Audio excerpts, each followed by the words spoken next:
Tapping లో 2024 మార్చి 10న మొదటిసారిగా ఎఫ్ఐఆర్ను నమోదు చేశారు. అయితే మరి కాసేపట్లో సిట్ బృందం భేటీ కానుంది. కేసీఆర్ కు ఇవ్వనున్న నోటీసులపై చర్చించనుంది.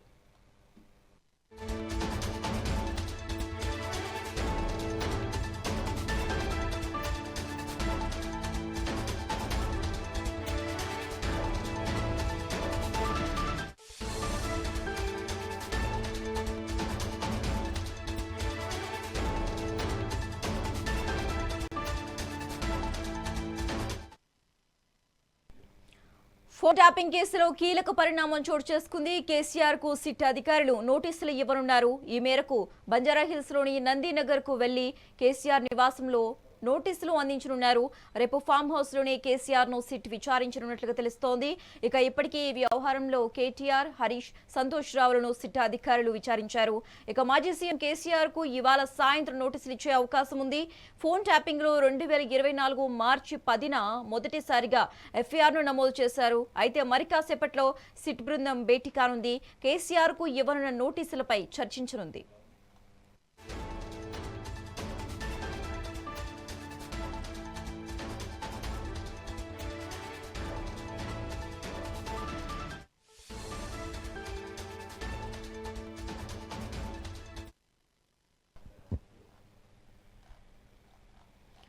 ఫోన్ ట్యాపింగ్ కేసులో కీలక పరిణామం చోటు చేసుకుంది. కేసీఆర్ కు సిట్ అధికారులు నోటీసులు ఇవ్వనున్నారు. ఈ మేరకు బంజారాహిల్స్ లోని నందీనగర్ కు వెళ్లి కేసీఆర్ నివాసంలో నోటీసులు అందించనున్నారు.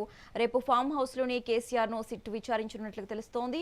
ఇక ఇప్పటికీ ఈ వ్యవహారంలో కేటీఆర్, హరీష్, సంతోష్ రావులను సిట్ అధికారులు విచారించారు.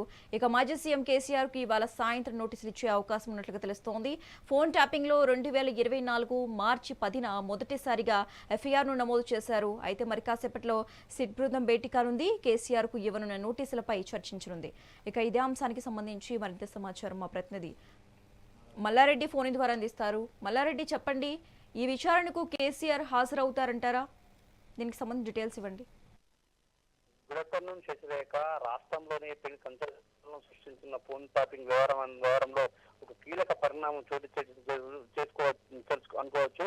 రాష్ట్ర రాజకీయాల్లోనే ఒక పెను భూకంపం సృష్టించి అనుకోవచ్చు. ఏదేమైనా కానీ ఇప్పటికే ఫోన్ ట్యాపింగ్ వ్యవహారంలో ఇటు మాజీ మంత్రి Harish Rao, BRS working president KTR, మాజీ ఎంపీ సంతోష్ రావు కూడా ఇప్పటికే నోటీసులు ఇచ్చి విచారించడం కూడా జరిగింది. అదేవిధంగా ఈ రోజు మధ్యాహ్నం సమయంలో సిట్ అధికారులు ఫామ్ హౌస్ చేరుకొని అతనికి మాజీ సీఎం కేసీఆర్ కు నోటీసులు ఇవ్వనున్నట్టు కూడా సమాచారం. అదే ఈ రోజు నోటీస్ ఇచ్చిన తర్వాత రేపు ఫామ్ హౌస్ లోనే విచారించనున్నట్టు కూడా సమాచారం ఉంది. ఏదేమైనా కూడా రాష్ట్ర రాజకీయాల్లో ఒక పెను భూకంపమైన ప్రకంపనం అయితే సృష్టించి చెప్పుకోవచ్చు. మొత్తానికే చూసినట్టుంటే ఈ సీట్ అధికారులు ఇచ్చిన నోటీసులు ఇచ్చిన తర్వాత ఈ రోజే మాజీ మంత్రి కేసీఆర్, మాజీ మంత్రి హరీష్ రావు, వర్కింగ్ ప్రెసిడెంట్ కేటీఆర్, మాజీ ఎంపీ సంతోష్ రావులతో కూడా మాజీ సీఎం కేసీఆర్ సమావేశం కానున్నట్లు కూడా సమాచారం. అయితే ఏదైతే ఈ వ్యవహారంలో విచారించిన తీరు, ఇది హరీష్ రావుతో సరే, కేటీఆర్ అయినా సరే, సంతోష్ రావులను సీటు విచారించిన సందర్భంలో ఎలాంటి ప్రశ్నలు సంధించారో, ఎలాంటి సమాధానాలు చెప్పారు, నెక్స్ట్ జరగబోయేది ఏంది, ఈ వ్యవహారంలో ఎలాంటి వ్యవహారం అనేది వ్యవహరించారనే విషయంపై కూడా మొత్తానికైతే వీళ్ళతో సమావేశంగా అన్నట్టు కూడా సమాచారం ఉంది. శశిరేఖ, మొత్తానికి సీట్ అధికారులు అయితే కేసీఆర్ ను విచారించడం అనేది ఒక కీలక పరిణామం అని కూడా చెప్పుకోవచ్చు. శశిరేఖ, రెడ్డి, ఇక్కడ జూబ్లీ హిల్స్ పిఎస్ కు బదులు ఫామ్ హౌస్ లో విచారించడానికి పర్టికులర్ రీజన్ ఏంటి అసలు? ఏదైతే కీలకమైన ప్రోటోకాల్ వ్యవహారం సరే, భద్రతా వ్యవహారం అని కూడా అనుకోవచ్చు. అంతేకాకుండా అతని యొక్క మాజీ ముఖ్యమంత్రి కేసీఆర్ ఆరోగ్య పరిస్థితుల్లో కూడా అనుకోవచ్చు. శశిరేఖ, మొత్తం అయితే భద్రతా వ్యవహారాలతోనే ఫామ్ హౌస్ లోనే విచారించనున్నట్టు కూడా సమాచారం. శశిరేఖ, మల్లారెడ్డి, ఈ నోటీసులపై బీఆర్ఎస్ రియాక్షన్ ఏంటి? నెక్స్ట్ ఏం చేయబోతోంది బీఆర్ఎస్?